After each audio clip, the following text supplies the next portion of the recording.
Lo estáis viendo, es la emblemática plaza de San Marcos de Venecia, totalmente inundada tras un fuerte temporal. Calles anegadas, bares y comercios desbordados por el agua y turistas intentando protegerse. Esa es la imagen de hoy en Venecia. Son las peores inundaciones de los últimos 10 años. El 75% de la ciudad italiana ha quedado cubierta por el agua. El temporal que mantiene en alerta a varias regiones del país ya deja 9 fallecidos.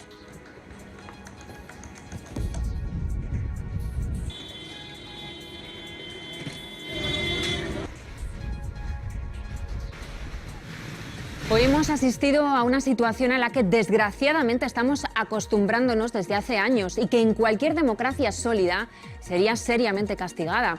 La secretaria general del PP teniendo conversaciones secretas con un comisario corrupto que le da información privilegiada sobre un caso que afecta a su partido y que es la mayor causa judicial por corrupción de la historia de nuestra democracia. La respuesta del PP, el partido que a pesar de todo tiene la mayor representación parlamentaria, el mayor número de votos, es que son cosas del pasado. Antes les ha servido, a pesar de esta falta de respeto por la ciudadanía, han ganado elecciones. A Trump le sirvió su mano dura con la inmigración para llegar al poder en 2016 y ahora vuelve a utilizarla con la caravana de inmigrantes que va camino de Estados Unidos, ahora que las elecciones legislativas se celebrarán en una semana. Bolsonaro se hizo con el poder este fin de semana. Le votaron, entre otros, pobres, mujeres, a pesar de su machismo reconocido, su xenofobia, a pesar de que avise de que va a retirar ayudas sociales. Pensar que algún día todo esto cambiará y los ciudadanos del mundo castigarán a los que deben ser castigados en las urnas, eso es lo que a muchos otros les hace luchar porque algún día se haga realidad.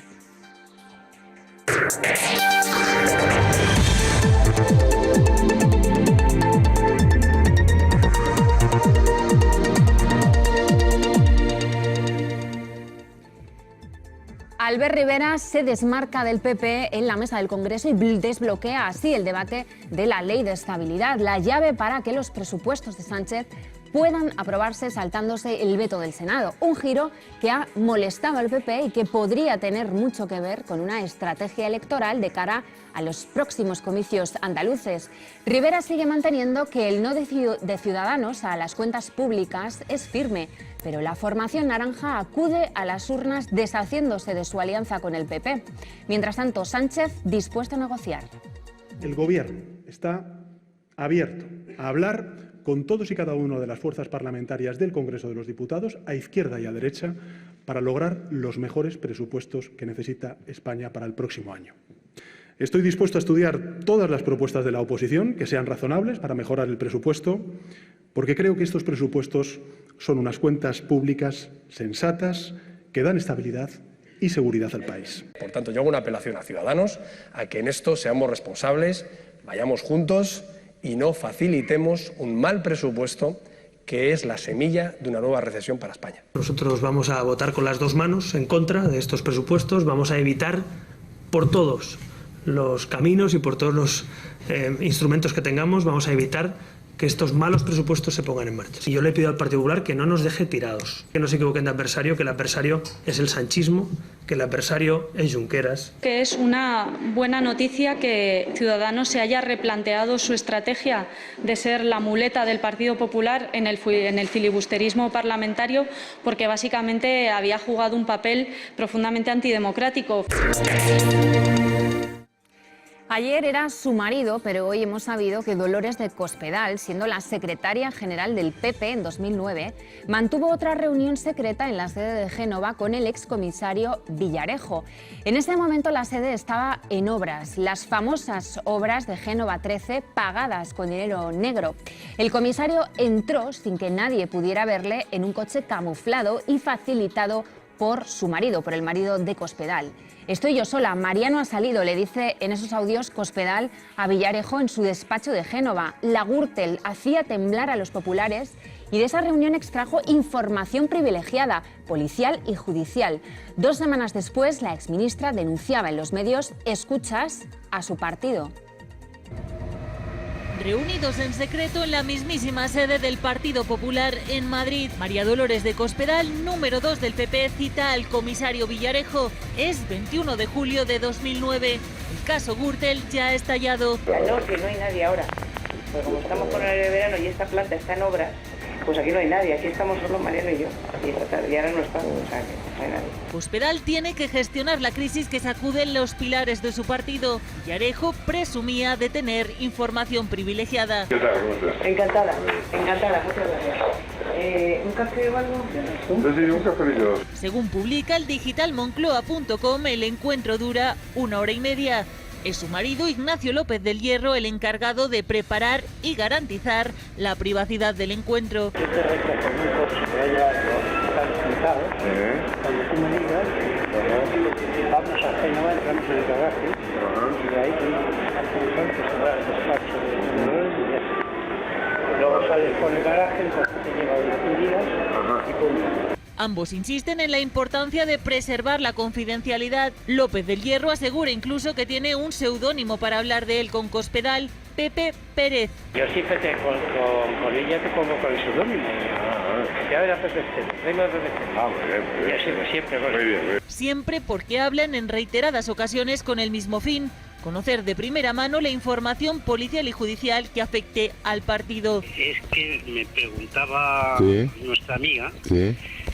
Dice, oye, mira a ver si tu amigo sabe por dónde van a ir estos. En esta otra grabación, López del Hierro pregunta, de parte de nuestra amiga, es decir, de Cospedal, por Luis Bárcenas.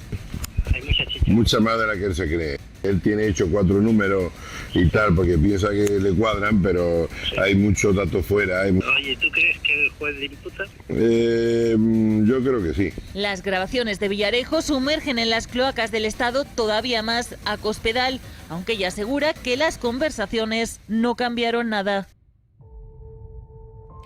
Que no tiene nada que ocultar, dicen los populares, que son cosas del pasado. Recordamos, era la secretaria general del Partido Popular, obtuvo información judicial y policial del caso de corrupción más grande de nuestra democracia, llevado a cabo por su partido. En cap cas, la direcció actual no té cap relació amb aquesta persona i, per tant, insisteixo, són qüestions del passat i que crec que la pròpia exsecretària general ja ha dit que no té res a amagar. Hoy hemos asistido a una marabunta de declaraciones y desmentidos entre el Gobierno y la Iglesia. Después de la reunión de ayer de la vicepresidenta en el Vaticano, no obtuvimos una respuesta nada clara de lo que allí se había decidido. Esta mañana Carmen Calvo nos daba una alegría. La Iglesia estaba de acuerdo en que los restos de Franco no debían ir a la Catedral de la Almudena. Pero justo después, la Iglesia la ha desmentido. Primero el Arzobispo de Madrid y después el mismísimo Vaticano. El Vaticano y sus intrigas, capítulo 2. 11 de la mañana. Comunica a los medios que tras la reunión en el Vaticano, la Iglesia y el Gobierno acuerdan que Franco no irá a la Almudena. Lo que acordamos fue estar de manera conjunta, tanto el Gobierno como la propia Iglesia Católica, para encontrar una salida que obviamente no puede ser la Almudena. Además, hace una referencia al Cardenal de Madrid. El propio Osoro lo dijo el otro día, a ellos no les parece bien. Tan solo 2 horas después, el arzobispado desmiente a la ministra. Dicen que no han llegado a ningún acuerdo con el Ejecutivo y recuerdan que donde vayan finalmente los huesos de Franco, corresponde decidirlo al Gobierno y la familia. Pero la matización a las declaraciones de la ministra no queda ahí. El Vaticano emite a las 15 horas un comunicado desde la Santa Sede. El cardenal Pietro Parolin no se opone a la exhumación de Francisco Franco. Sí, así lo han decidido las autoridades competentes, pero en ningún momento se pronunció sobre el lugar de la inhumación. Catedral de la Almudena no es titularidad privada, es responsabilidad de la Iglesia Católica. Pero la Iglesia la ha desautorizado para hablar en su nombre, así que no sabemos exactamente qué ocurrió en la reunión de ayer. ¿Entendió la ministra cosas distintas que el secretario de Estado Vaticano? Por lo menos no le vamos a facilitar al Gobierno el que juegue con los restos con la momia, porque dicen que son los restos. No, es una momia, es decir, con la momia de mi abuelo. Y en estas anda la familia del dictador, de la momia, como ellos mismos le llaman. No podemos tener ningún espacio, absolutamente ninguno, en nuestro país en el que la democracia se vea debilitada y atacada con el simple enaltecimiento de ningún hecho o circunstancia que nos recuerde la dictadura o al dictador. El gobierno no está dispuesto a que estas imágenes se produzcan en la Catedral de la Almudena ni en ningún otro espacio. Veremos si esta afirmación no ha de ser desmentida en el futuro. Pues la momia, así le llaman ellos, su familia, no nosotros. El secretario general de Podemos es el único que se ha pronunciado hoy sobre esto y ha dicho que para ellos la mejor opción es el cementerio del Pardo, donde descansa su esposa y la familia dispone de otra cripta. ¿Algún sitio en España donde puedan ser enterrados los restos de Franco en el que no haya peligro para que se produzca enaltecimiento de la dictadura o del dictador? Claro que sí, y todos sabemos cuáles son, claro que sí. ¿Y cuáles son? Por favor, terminamos. Con su esposa, por ejemplo. Gracias. Hablamos con Miguel Muga de la asociación Ni Valle ni Almudena, que esta semana estuvimos con ellos en esa manifestación que recorrió Madrid para exigir que los restos de Franco no fueran a la catedral en el centro. Buenas tardes. Buenas tardes. Hoy hemos asistido a un verdadero vodevil entre el gobierno y la Iglesia. ¿Cómo se toman todo esto? Primero dice la ministra que han quedado en una cosa, que luego la Iglesia dice que no. ¿Cómo habéis vivido todo esto? Pues en primer lugar con alegría cuando salió la ministra informando de que se había llegado a un acuerdo y luego con decepción. Entendemos que no puede tomarse esto a broma, porque es un tema muy serio que traigan los restos al centro de Madrid, a un lugar que se va a convertir en un lugar de exaltación del franquismo. Pero aquí las responsabilidades máximas las tiene la Iglesia, que es la que se tiene que desvincular de una vez de la dictadura, demostrando públicamente que está en desacuerdo con que un dictador se entierre en un lugar público, dado que es una institución que, aunque sea privada, recibe subvenciones del Estado español. Mucha gente piensa que la Iglesia está desaprovechando realmente una buena ocasión para desmarcarse de la dictadura. Acabamos de oír a Pablo Iglesias, que decía que igual el mejor sitio para que los huesos de Franco descansaran por fin era en el cementerio del Pardo, donde está su mujer. ¿Vosotros creéis también que es el mejor sitio?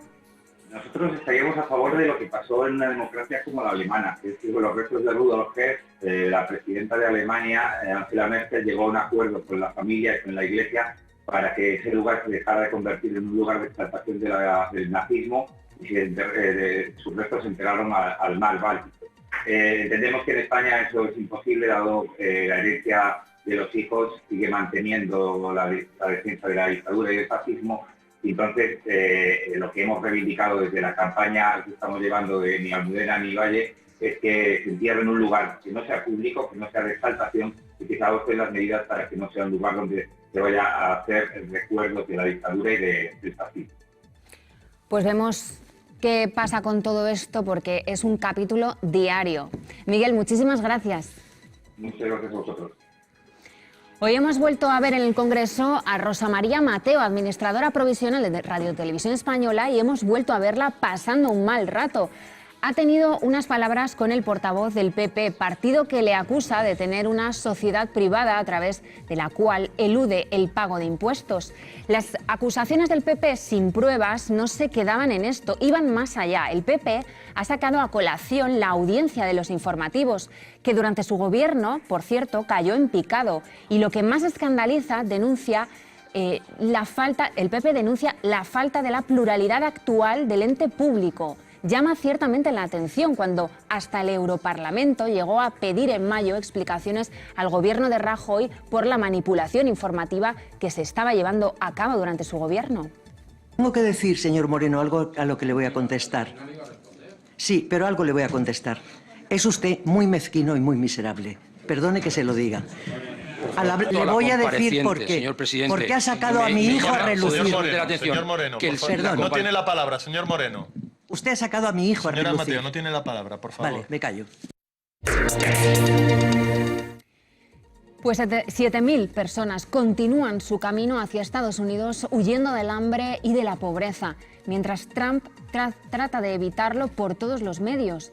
Les ha avisado de que si llegan les amontonarán en carpas hasta que sean expulsados y ha decidido enviar 5.200 militares a la frontera, casi el triple de efectivos que Estados Unidos tiene en Siria. 5.200 soldados enviará el Pentágono a la frontera con México. Los mismos efectivos que tiene desplegados en Irak y casi el triple de los que tiene en Siria para combatir el yihadismo. Trump pretende militarizar la frontera, blindar el país como si de terroristas se trataran para la llegada de la caravana de inmigrantes que va camino de Norteamérica.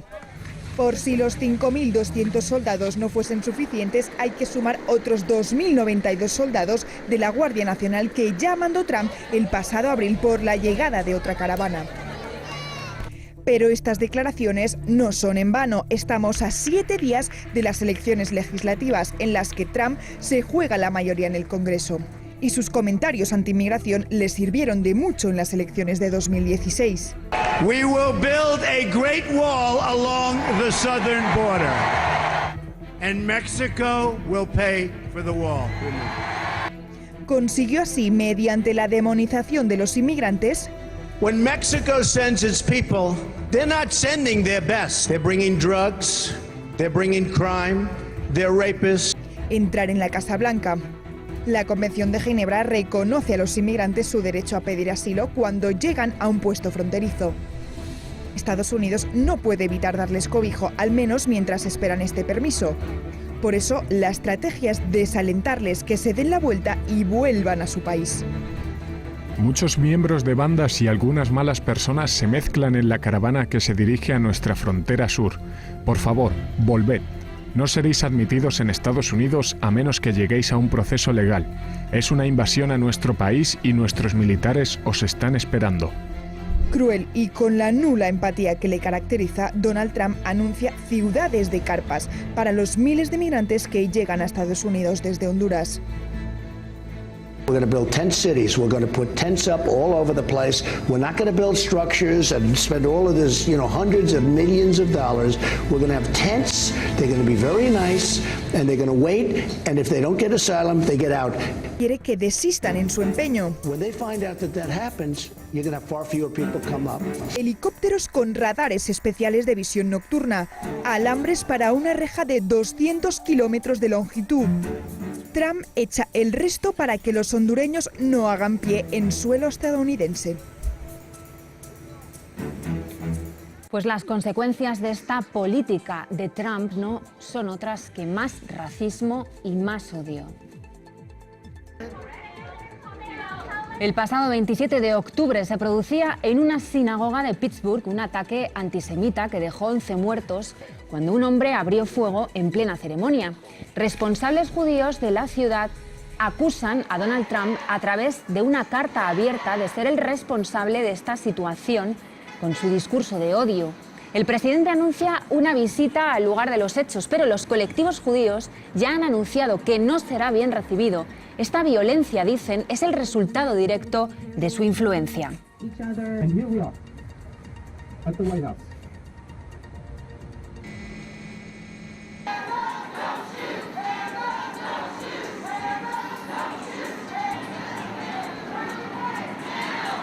Very, very large.